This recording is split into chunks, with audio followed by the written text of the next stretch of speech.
Hi everyone, we're going to move on to the third chapter in your textbook, which is on the value of biodiversity.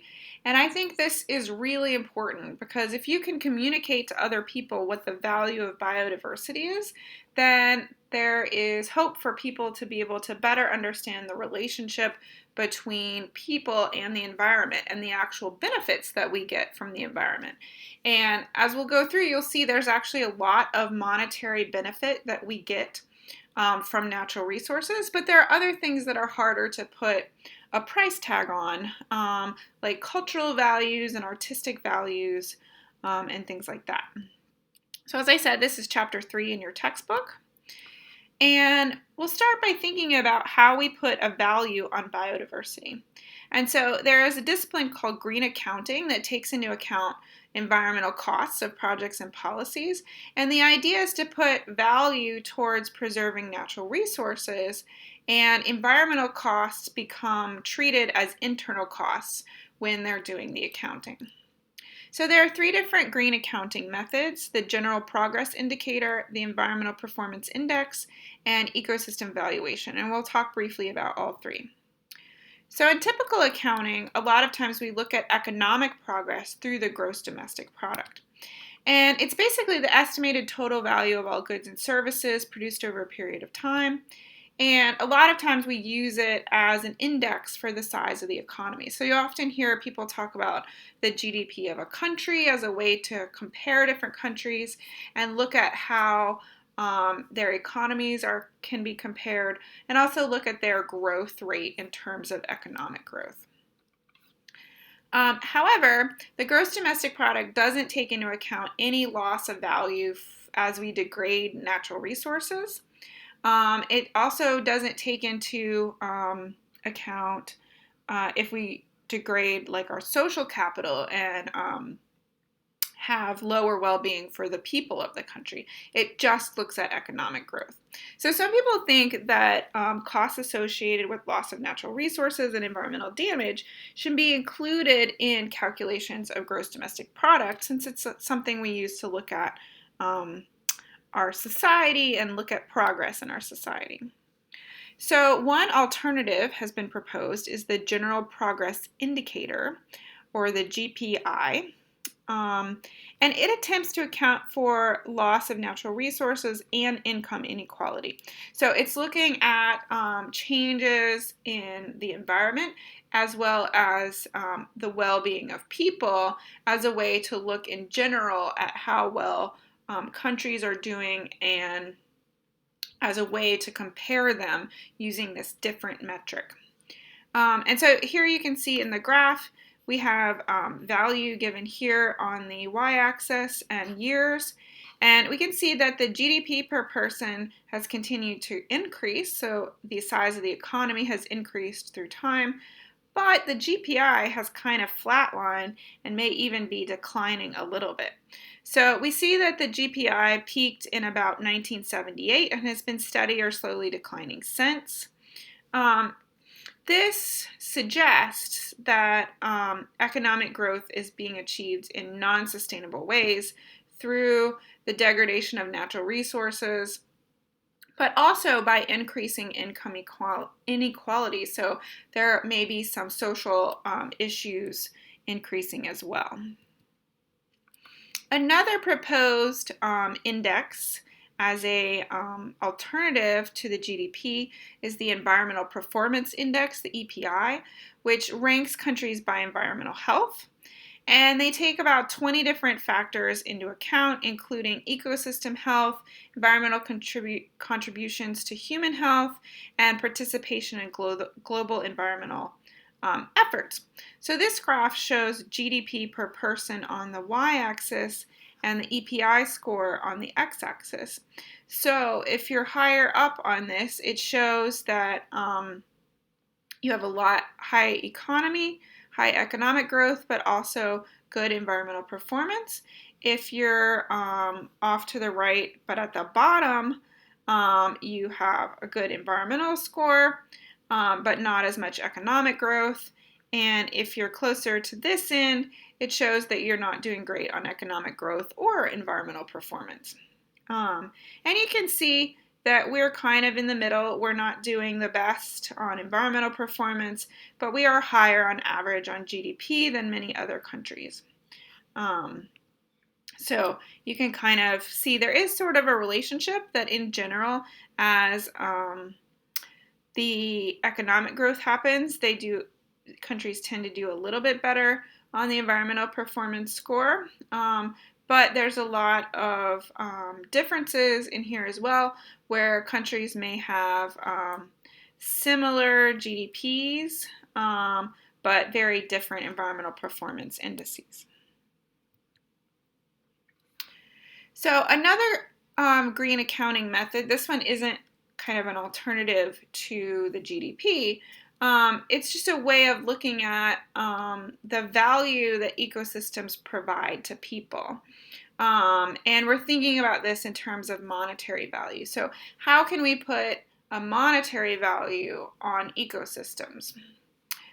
And it looks at 3 different levels. The current marketplace value of the resource. And so this is really easy to think about if you're talking about like timber, so trees that are cut down to make paper or other wood products. It's also really easy if we're thinking about other resources that we might harvest, so like fish from the ocean. We can figure out what the current value of those are in the marketplace. We can also look at the economic benefit of having a resource in its natural state. And so that can be a little bit harder to estimate, but that's another way. And then another part is the future value of the resource. So a forest that was just planted might not have a lot of value right now, but as it grows up and gets bigger, if we leave it alone or take care of it, it might return a much larger value in the future because the trees will be big enough to harvest and sell in the marketplace. Some of this second one, the economic benefit of having a resource in its natural state, might be things like water purification. So what would we have to pay if an ecosystem wasn't purifying our water for us? We'd have to build a wastewater treatment plant and purify the water so that we would have that available to us, whereas an ecosystem might provide that without us having to build or do anything. So if we just preserve that ecosystem, there is a benefit to that we might need to replace if we destroyed that ecosystem. So some people have done some studies looking at the total value of Earth's ecosystems. So they've tried to add up everything. What is the value of our oceans and our forests and our estuaries and our wetlands and our deserts and tundra and all the ecosystems on the whole planet? And they've done estimates to see if they can come up with a monetary value for them. So I want you to think about how much you think that would be worth. So we're going to compare this to the size of our economy.